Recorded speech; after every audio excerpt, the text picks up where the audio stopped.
What are your thoughts on the San Antonio Spurs currently? I think the Spurs have gone through a lot on the court and off the court this year. Okay. Starting with their leader, Greg Popovich.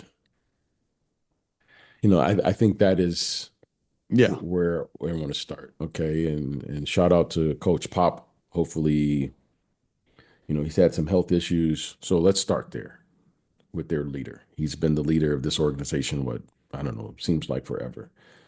20 plus years Yeah. and within the organization. Now,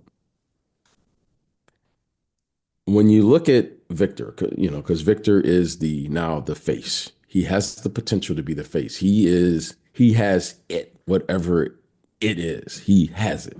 Okay. He's shown the ability that the lights aren't too bright. He has responded as a young player.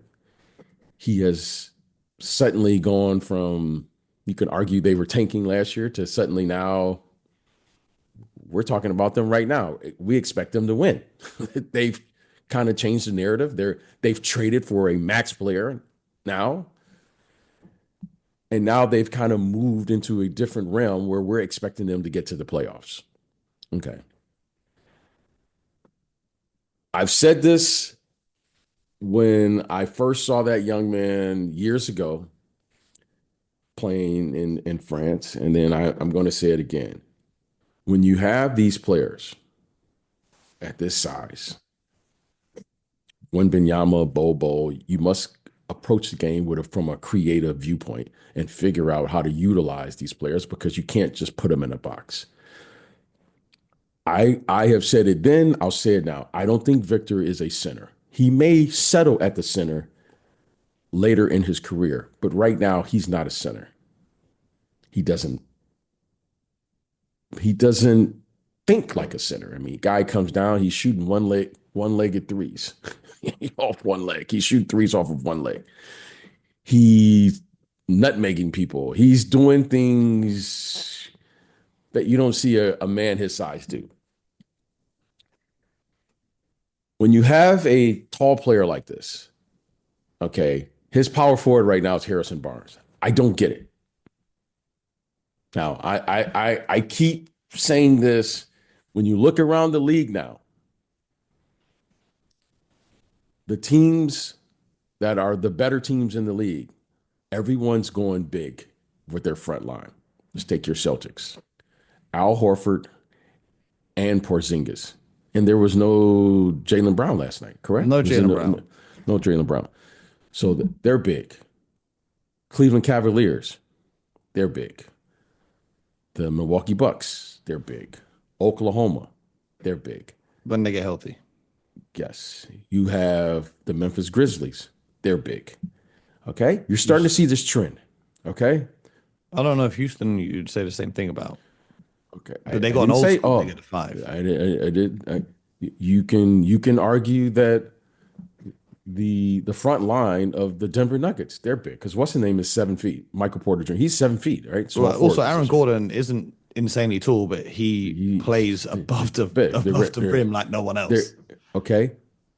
You can look at the Minnesota Timberwolves. They're big. Okay.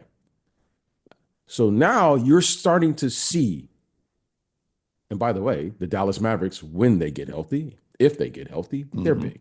Okay. So you can see now what's going on around the league. All right. You can see it. Now, I think it's time to address the issue of Wembanyama. Wembanyama is without question a defensive player of the year. He may be defensive player of the year this year, but you're going to have to address the situation with their front line first. And the thing they're going to have to address more than anything is they got to bring a level of physicality to be able to play with the bigger players in the league. That's just the fact. Now, when they're going to do it, hey, I don't know. I like Harrison Barnes, but Harrison Barnes playing against those other guys at the power forward position, no. Okay, I'm watching him guard Porzingis last night. No, that's not happening. There's just too much size. The second, I keep saying this and keep harping, they must bring a level of physicality to the game so that you can play when the game gets physical. right? You can't let Zubac and all of these guys just push everyone around. Valanciunas, all these are big people. You got to be able to play that. Third, De'Aaron Fox is the starting point guard. Like you're going to have to do that. De'Aaron Fox is an all-star caliber player. He's a max player. Put the ball in his hand and let's figure it out. Fourth, Castle. I thought you did a great job of keeping him. Now you got to start him because you got to develop him as fast as he can. Why? Because he is going to be part of your future. So you got to start him. Okay. Now, Chris, you have to protect Chris at this stage of his career because we know Chris Paul has been injury prone. At this stage, if you can have Chris Paul anchoring your second unit and maintaining his minutes, 25 minutes and below for the course of the season, you have a better chance of him being healthy in the playoffs because we know he's had some health issues coming down the stretch of the season for various reasons. But more importantly, I can't think of a better backup player at this stage of his career than Chris Paul. His leadership, he's basically a starter, and he anchors your team. I can't think of a better situation at this stage of his career for him. You have Victor. You must maintain what is his advantage. Size. You don't want to, you heard me complain about this for the last 2 years with the Cleveland Cavaliers. They have all this size up front, and then they have small guards. Okay. Because when you get to the playoffs, you can't play against Shea and these guys with small guards. You can't do it. And I'm sure there are others. So I think now you got to get a power forward who's going to do all of the dirty work. Play with the physicality, be able to guard. In my opinion, you want to have a big plan next to Victor that can always guard the other team's best interior player. Reason being is so that Victor can just float around the court and just be a disruptor of a magnitude that we haven't seen. Right? You just let Victor kind of float around and he blocks all the shots. He rim protects. He may not be the first line of defense, but I can't think of another player that would impact the game better than him if he's the guy that's blocking the shot, a la Jaren Jackson Jr. Jaren Jackson Jr. Rob Williams. They would keep him in the weak side help position, regardless of what the other team ran. It didn't matter which player was in that corner. He would stay in a weak side help just so he can come across the lane and block the shot. That's what I see. I think you have to. Victor is so fascinating that you got to have an imagination with him. You can't just say, well, I'm going to put him at the center position and play. No, he's not that. You got to move him around the court, do a little bit of this, a little bit of that, and allow the other people to play traditional basketball and then allow him to be like, wow, how did he do that? I mean, he had a block against Charlotte. He just blocked it. I mean, he didn't even jump. He snatched it out of the air. Just say, yeah. One hand. So, in my opinion, this is a work in progress. De'Aaron Fox and Stephon Castle, I think when it's all said and done, will be their starting guards. Victor I'm just going to put him at the forward position. That way he can move around the court because you just don't want to put him under the basket. You don't want to utilize him just as a center.